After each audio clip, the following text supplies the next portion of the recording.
Welcome to Law Enforcement Encounters, learning the badge, the act of fleeing. Don't run on foot, on a bike, on a motorcycle, or in a vehicle. There are decisions you can make during an encounter with the police that may take only a second. But that 1 second can change everything that happens afterward. One of those decisions is, do I stay or do I run? That's what we're going to talk about today. Fleeing from the police. We're going to talk about running on foot. We're going to talk about bicycles, e-bikes, scooters, and motorcycles. And we're going to talk about fleeing in a vehicle. But more importantly, I want to explain why the decision to flee can become so dangerous. Because I've been on the other side of that decision. I've chased people on foot. I've chased people in vehicles. I've jumped fences. I've driven at high speeds. I've watched weapons fall from people I was chasing. And I've watched the vehicle pursuit continue for 22 minutes while a driver repeatedly placed innocent people's lives in danger. So I'm not teaching this simply from a book. I'm going to tell you what fleeing can look like from the other side of the badge. And hopefully, when we're finished, you'll understand why one of the most important decisions you can make during an encounter with law enforcement is sometimes the simplest. Don't run. Part 1.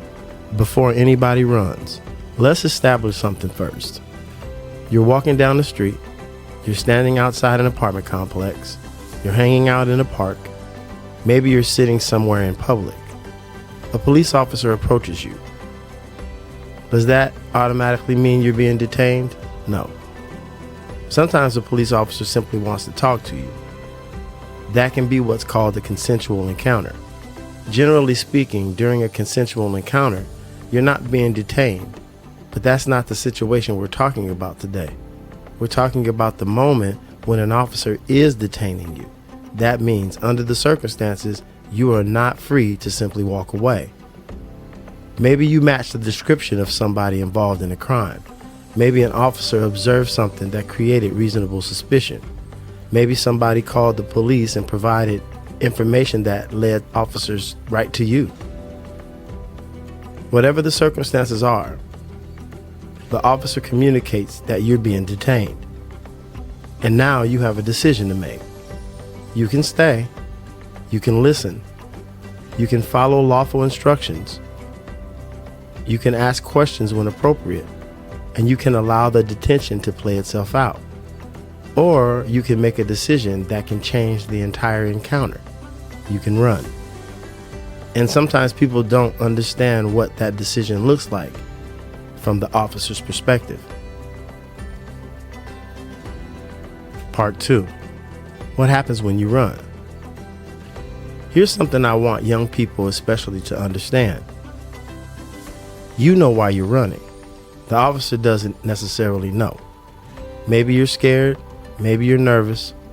Maybe you have a warrant. Maybe you have drugs.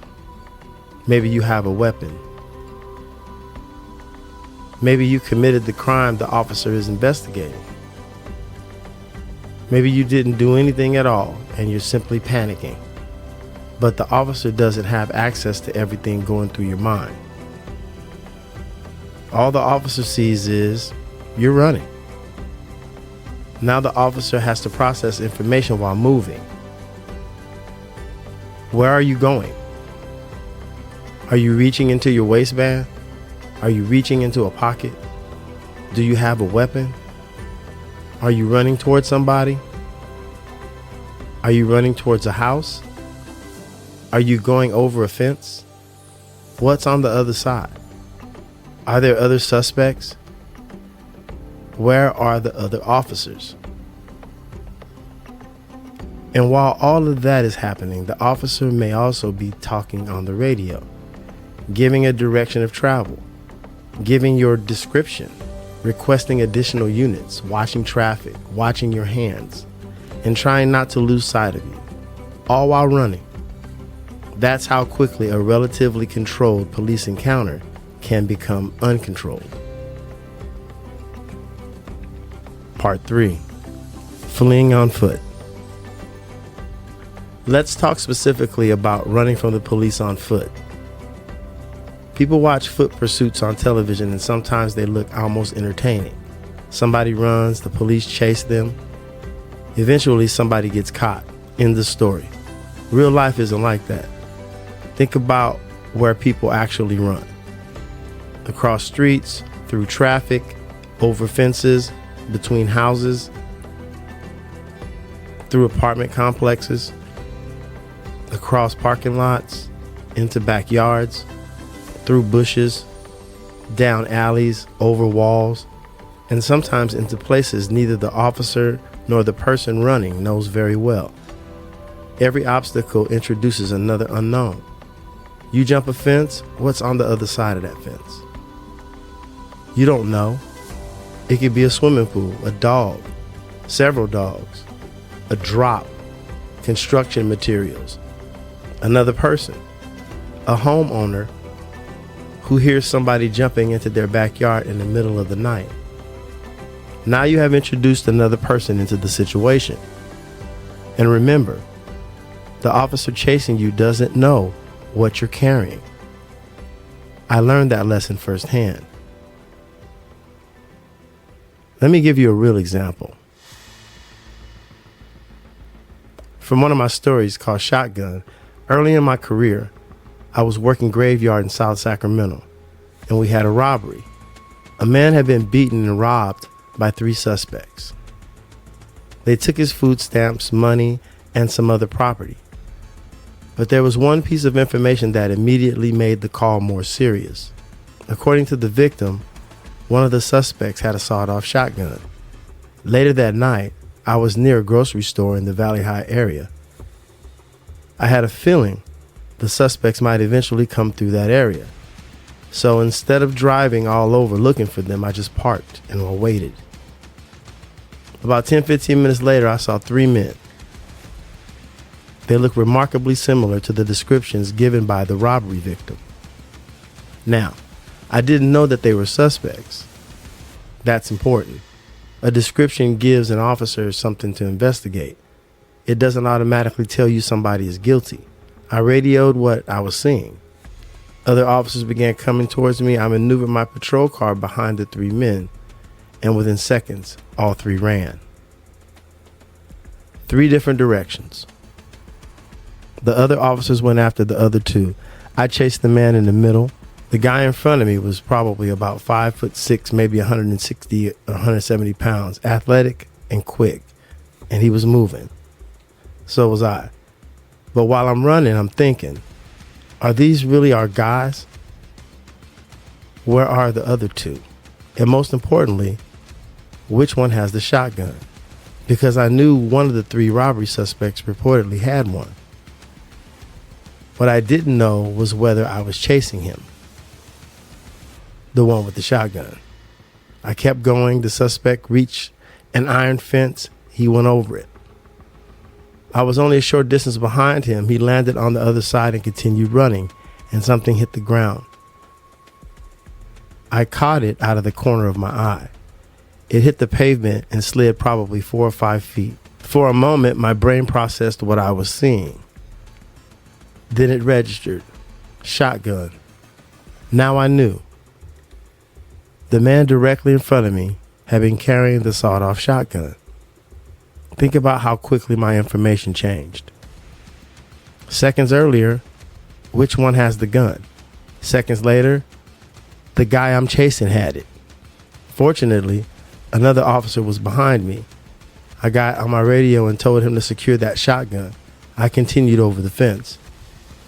Eventually, the suspect disappeared from my sight, but we believed he had hidden somewhere nearby. My partner and I began working the area, giving verbal commands. Eventually, we got him out near some bushes. He followed our commands. We handcuffed him and we took him into custody. Nobody was shot. Nobody was seriously injured during that pursuit. But I want you to understand what I didn't know when that chase began. I didn't know whether he had the weapon until I did.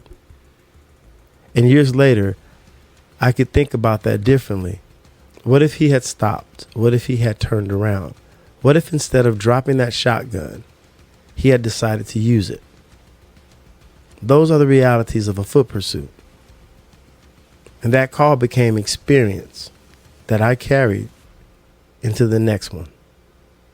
Part 4. You don't know what happens next. That's why I say fleeing creates uncertainty for everybody. The person running doesn't know what the officer is thinking. The officer doesn't know what the person running is thinking. And neither person completely controls the environment around them. Now you add in physical exhaustion. Now both people are breathing harder.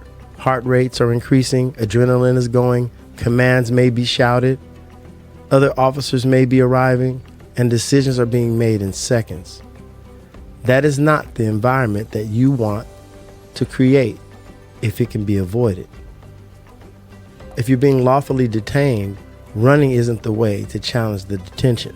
Stay there, listen, keep your hands where the officers can see them. If you don't understand what's happening, communicate. You can ask, "Am I being detained, officer?" If the answer is yes, you can ask, "Why am I being detained?" Don't say it with an attitude. Just ask the question. You don't have to argue your entire case on the sidewalk. You don't have to prove everything right there. And if you believe an officer acted improperly, there are ways to address that afterward. But don't turn a disagreement into a foot pursuit. Makes no sense. Part 5. Bicycles, e-bikes, scooters, and motorcycles. Now let's move to something people, especially younger people, may not always think about the same way. A bicycle, an e-bike, or scooter, a motorcycle. You may not think I'm involved in a vehicle pursuit. You might simply think I'm leaving, but you're still making the same basic decision. The police are attempting to detain or stop you, and you're attempting to get away. Now you've added speed. You're moving around pedestrians. You're crossing intersections. You may be using sidewalks. You may be going between vehicles. You may be entering areas where people aren't expecting something to come towards them at that speed. And on a bicycle, e-bike, scooter, or motorcycle, you have far less physical protection than somebody sitting inside a car. A mistake that might damage a car can throw you directly onto the pavement. So again, ask yourself, what are you gaining by running? And what are you risking? Because sometimes people focus so heavily on getting away from the police that they stop recognizing all the other dangers around them. Part 6. Fleeing in a vehicle. Now we get to the situation where the potential danger can expand dramatically. A police officer attempts to stop your vehicle. Emergency lights come on. When appropriate, you may hear a siren. You recognize the police are attempting to stop you. And again, there's a decision. Pull over or flee. Once someone chooses to flee in a vehicle, everything changes. Now we're talking about speed, intersections, traffic signals, pedestrians, passengers, other motorists, police vehicles, people entering driveways, people crossing streets, and completely innocent citizens who may have absolutely nothing to do with why police wanted to stop you. I've experienced that too. And one pursuit early in my career taught me just how long that danger can continue. Let me give you a real example. 22 minutes. This was probably within the first 4 years of my career. I was still young, anxious, energetic, rambunctious. I wanted to work. One night in South Sacramento, another officer called for assistance, and then the information became much more serious. The driver of the vehicle had allegedly attempted to run over the officer. The officer immediately got on the radio At almost that exact moment, I was on the same street. I was probably no more than 50 yards away from the suspect vehicle. The vehicle went past me, and the driver made a quick turn and eventually headed onto Franklin Boulevard, approaching Mack Road. I got behind him, and the pursuit began. Now look at what I knew at that moment. According to the information I had received, this driver had just attempted to run over another police officer, and now he was fleeing. But what happened next, it didn't just concern police officers, because this driver began putting everybody around him in danger. He was driving at extremely high speeds, and during portions of the pursuit, he was driving on the wrong side of the street, wrong side of the road. We're traveling northbound, and he's entering lanes occupied by people traveling southbound. Think about those motorists. They're doing exactly what they're supposed to be doing. They're in their lane. Maybe somebody is driving home from work. Maybe there's a family in the car. Maybe somebody has their children with them. And suddenly, there's a vehicle coming toward them from the wrong direction at tremendous speed.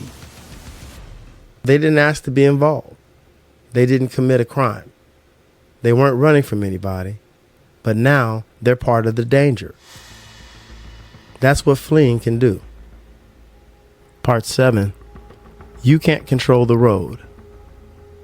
A person fleeing may think, I can drive, I know these streets, I've got a fast car, I can get away, but you don't control the road.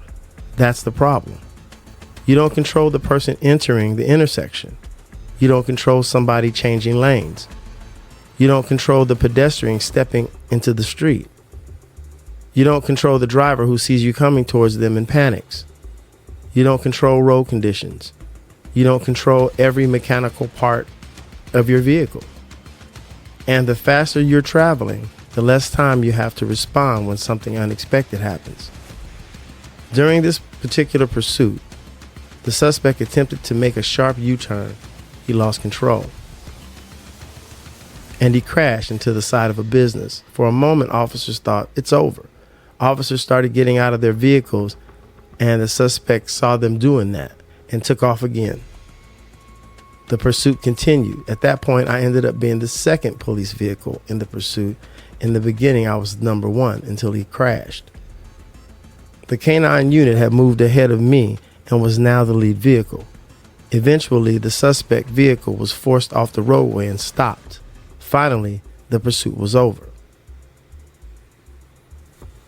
Part 8, 22 minutes. That pursuit lasted approximately 22 minutes. 22 minutes. Think about that. It became the longest vehicle pursuit I was ever personally involved in during my career. And I want you to understand how long 22 minutes really is. Sometime in your life, start a timer. Sit there for 22 minutes. Don't touch it. Just watch the time. Now imagine that same amount of time with vehicles traveling at dangerous speeds. Wrong way driving, intersections, police radios, other officers responding, citizens trying to get out of the way, a crash or two, the driver taking off again, the decisions being made every second. That's a long time. And every additional minute creates another opportunity for something to go terribly wrong. Part 9. But I know how to drive. There's another mentality I want to address. Somebody might think, I'm a good driver. My car is fast. I know these streets. I can drive better than the police.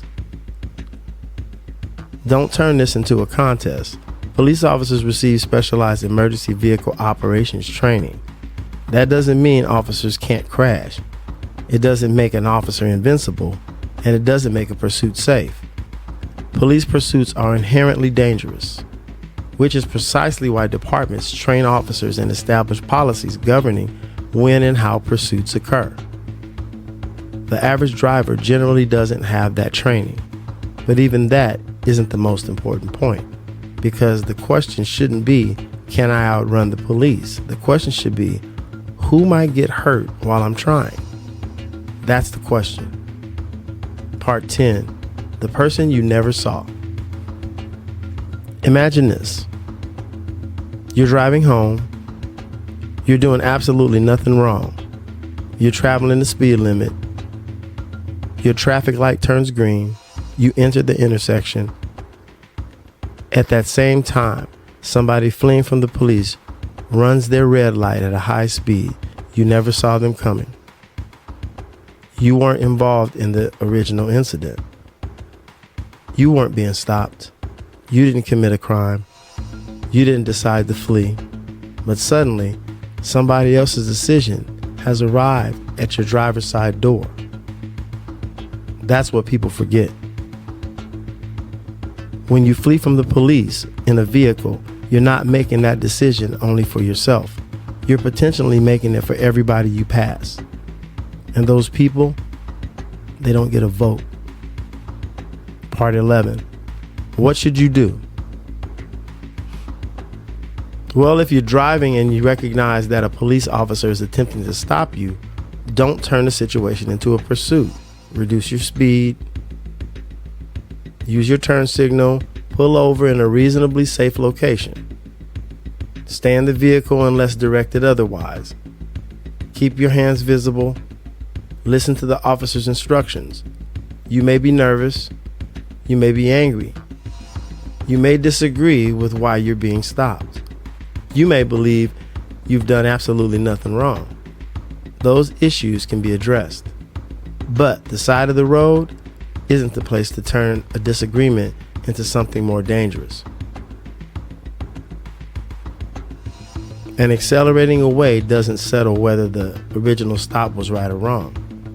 It simply introduces an entirely new set of risks. Part 12, what the officer sees. Now I want to bring all of this together. On foot, I chased the man without knowing whether he had a shotgun. Then I watched the shotgun fall.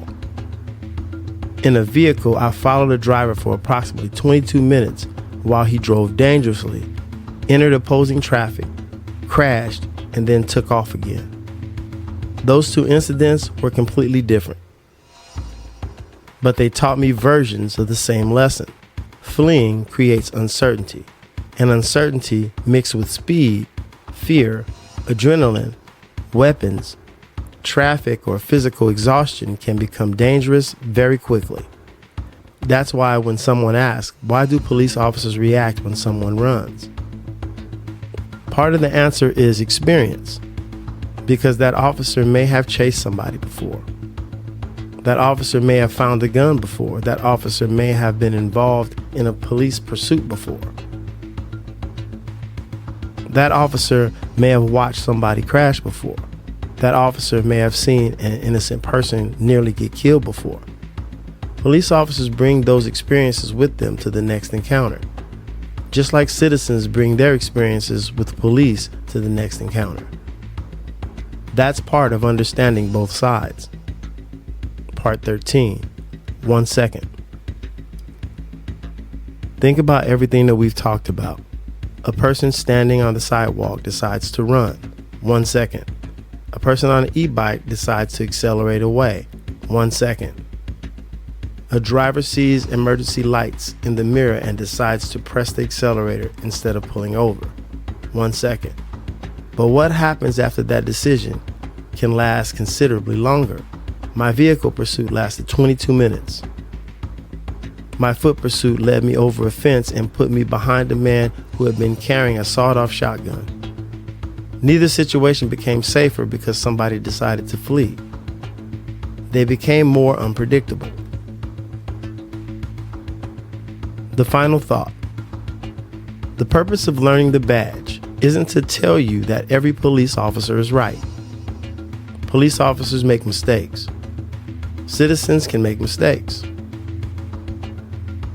And there are legal processes for determining what happened and whether somebody acted improperly. The purpose is to help you understand what can happen during the encounter itself.